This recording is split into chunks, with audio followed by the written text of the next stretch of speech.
नमस्कार. आजचा प्रवास थोडा वेगळा आहे, थोडा अनपेक्षित आहे, पण मनाला भिडणार आहे. आपण निघालो होतो अक्कलकोटकडे. पुण्यातून दिवे घाटाचा फाटा घ्यायचा होता, पण तो टर्न चुकला. हो, चुकलो आपण. पण कधी कधी चुकलेले रस्तेच आपल्याला योग्य ठिकाणी घेऊन जातात. आणि मग काय, कळाच्या आत आपण पोहोचतो श्री क्षेत्र नारायणपूर, दत्तगुरूंच्या पवित्र भूमीत. लोक म्हणतात ना, देवळात बोलावून आलं तरच जाता येतं. आज ते अगदी खरं वाटलं. नारायणपूर आहे.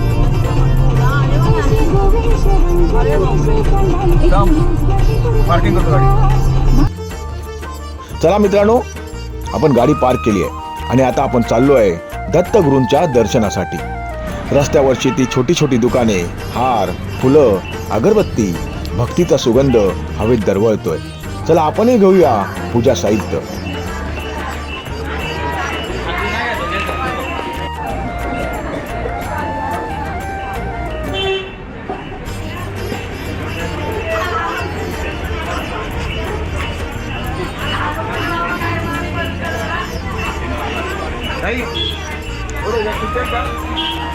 अरे बघा, दोन चिमुकल्या हसत हसत म्हणतायत, कपाळाला टिळा लावा.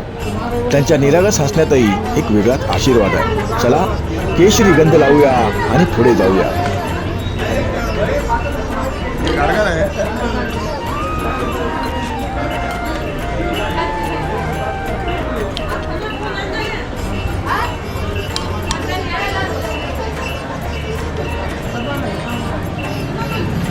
मिळाले.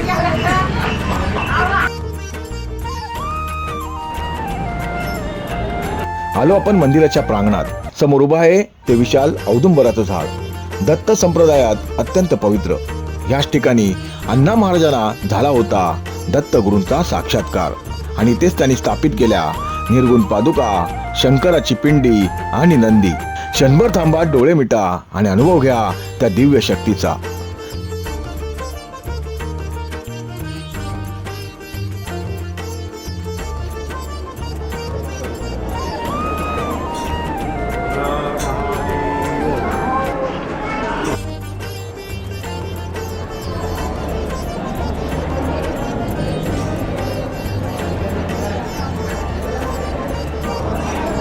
आता आपण प्रवेश करतोय मुख्य मंदिरात.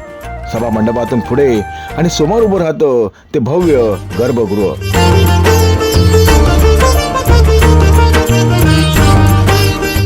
मित्रांनो, ही आहे एकमुखी दत्तमूर्ती, शुभ्र संगमरवरात साकारलेली.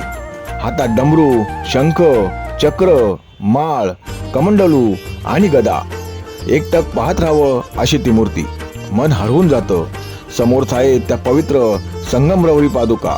जणू काही दत्तगुरू स्वतः इथेच आहेत. मंदिराची रचना नागर शैलीतली, दगडी कोरीवकाम आणि संगमरवरी सौंदर्याचा अप्रतिम संगम. भिंतीवर श्री गुरुचरित्र मधले प्रसंग जिवंत होतात.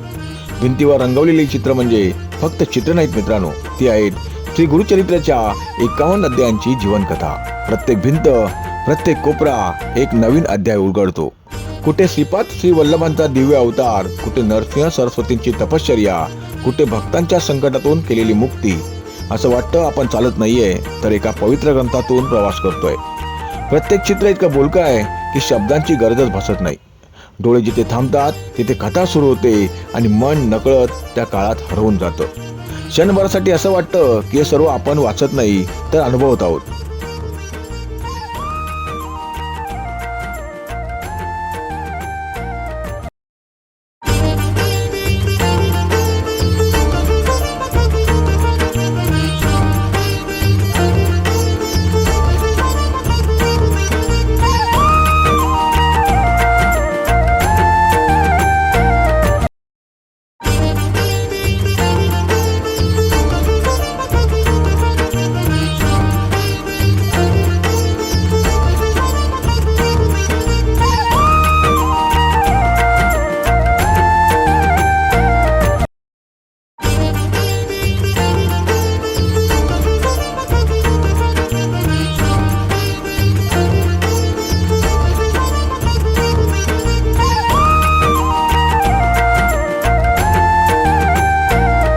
चला मित्रांनो, आता आपण प्रदक्षिणा मारूया.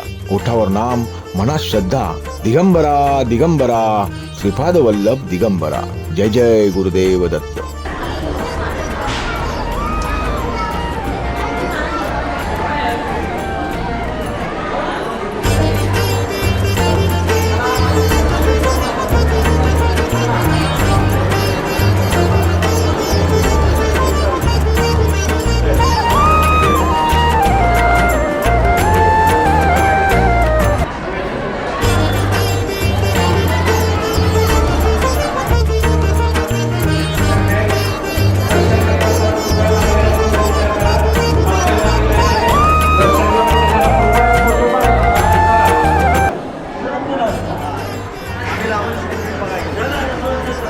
चला आता मंदिराच्या मागे जाऊया.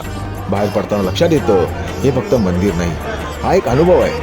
पुरंदर किल्ल्याच्या पायथ्याशी सह्याद्रीच्या कुशीत बसलेलं निसर्ग आणि अध्यात्म याचं सुंदर मिलन.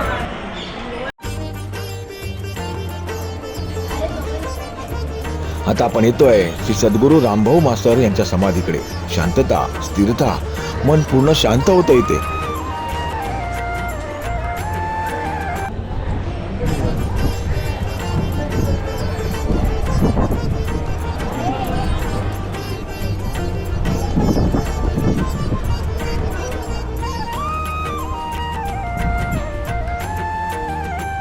हा बघा गावाच्या मनोभत असलेला तो तलाव. अरे आपल्या मित्रानं फोटो काढायला सांगितलाय, चला त्यांनाही खुश करूया.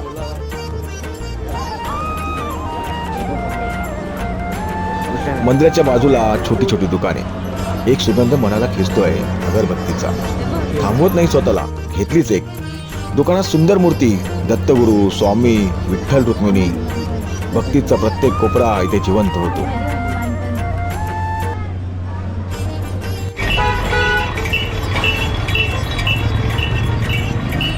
आणि आता दर्शनानंतरची खरी मजा. ऊन जोरात आहे तर मग काय, थंडगार उसाचा रस.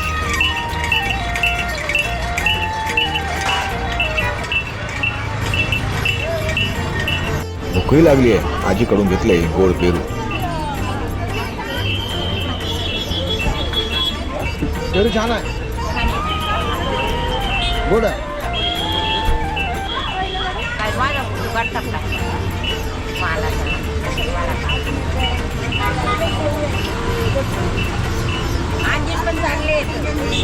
मी खात नाही आता, मी खात नाही, डायबिटीज आहे. आणि शेवटी मसाला डोसा आणि मिसळवर ताव मारलाच.